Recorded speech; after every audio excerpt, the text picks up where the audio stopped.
Dear brothers and sisters, thank you for giving me this opportunity, and thank you for listening to my understanding of the Quran.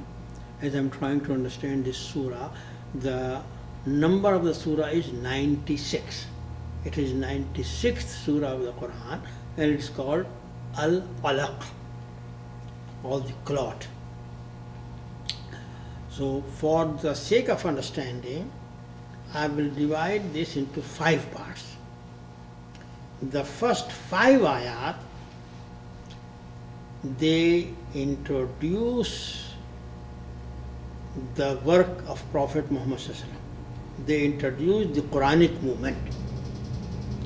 So they are saying to the Prophet, here is the book, read it. So Prophet's job is reading the book. This reading includes that he will himself follow the guidance of the book, and he will explain the guidance of the book to the people, and he will transform his own life, and he will change the life of his atmosphere. So first 5 ayat, or first 5 verses, first 5 points, they explain that this mission, Islamic mission, is in fact reading of the book. Allah, who created human beings, is guiding them too.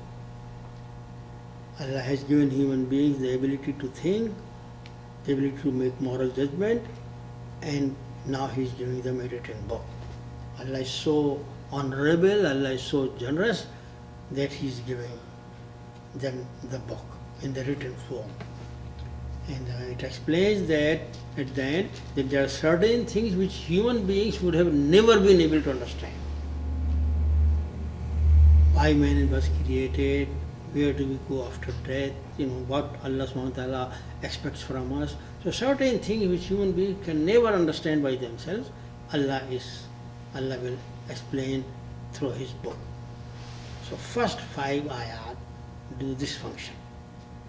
Then come 3 ayat, that is 6, 7, 8. So these 3 ayat give the atmosphere. So guiding human beings is through reading book of God to human beings. And this reading of the book takes place in a society which is rotten. Or the situation is, man is transgressing against God, as ayah number 6 says. And why he is transgressing? Because he finds himself independent. He does not feel he is answerable to God. Because Allah has given them wealth, Allah has given them power, therefore he does not submit to God, he is not concerned about doing his duties. 8 says that he forgets, the man forgets that he is to go back to Allah. So 1 to 5, here is the guidance in the written form, read it to the people. 6 to 8, this is the human situation. Man is in transgression, and human beings have forgotten that they have to go back to God. So read this book in this atmosphere. Now coming 6 ayat, they discuss with the reaction, with the response, and it comments upon it. So from ayah number 9 and going up to ayah number 14, the surah comments. The reaction is this, that the same people who were in transgression against God, the same transgressors, they stand against this prophetic movement. When Prophet Muhammad, be peace upon him, started giving the message to the people stood against him. They would not even let him pray. They would not even let him make his salat. So Allah subhanahu wa ta'ala is addressing the people, look what's happening. Did you see this man?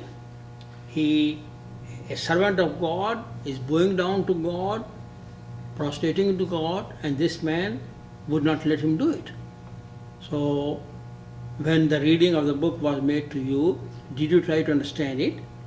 Did you try to see, maybe this is guidance, maybe the Prophet is inviting you to the guidance, ayah number 11 says. Or maybe ayah number 12 says, maybe he is inviting you to do your duties to Allah subhanahu wa ta'ala, to have a life of responsibility. Ayah number 13 and 14 says that if, in spite of the fact that the reader of the book, Muhammad sallallahu alaihi wasallam, in spite of the fact that he is on guidance, he is inviting the people to the guidance, in spite of the fact that he is inviting the people to fear God, if you say it's a lie and turn away, then you should fear God. Allah sees and Allah will punish you. Alam ya'lam bi anna Allah yara. Do you not know that Allah sees it? So a comment is made on that reaction of reading of the book by the Prophet. Now coming 4 ayat, they give a warning. The warning is given to these opponents who are telling this is all lie and standing against it. And the style of the warning is such to make the Prophet, the reader of the book, bold. Don't worry, I am behind you. If this man will not stop, then I will catch hold his forelock and put him into hell. So a challenge is given, you can bring all your supporters. I will call the soldiers, the policemen, the guards of the hell, and they will take you and put you into hell. So that's the way it is. So warning by the way of making the reader of the book bold, so that he should do his duty. The last ayah, which is the ayah number 19, concludes. It concludes, do your duty, keep reading the book, keep following the book, keep making your salah, make your sajda. This comes at the end of the salah, and get nearness. So the purpose of reading of the book is to get nearer and nearer and nearer to Allah. If people are opposing you, do not mind, continue your business. I am behind you, I will help you. No one will be able to do any harm to you. You do your duty, I am with you. This is the way the whole ayah says. So in fact, the whole surah gives you that the Islamic mission or Islamic work or Islamic dawah is the work of reading the book in an atmosphere which is correct. And it shows us that how we should react when the people stand against it. And it encourages us to keep doing our duty and make our salah and bow down to Allah subhanahu wa ta'ala. أقول قولي هذا واستغفر الله لي ولكم ولسائر المسلمين.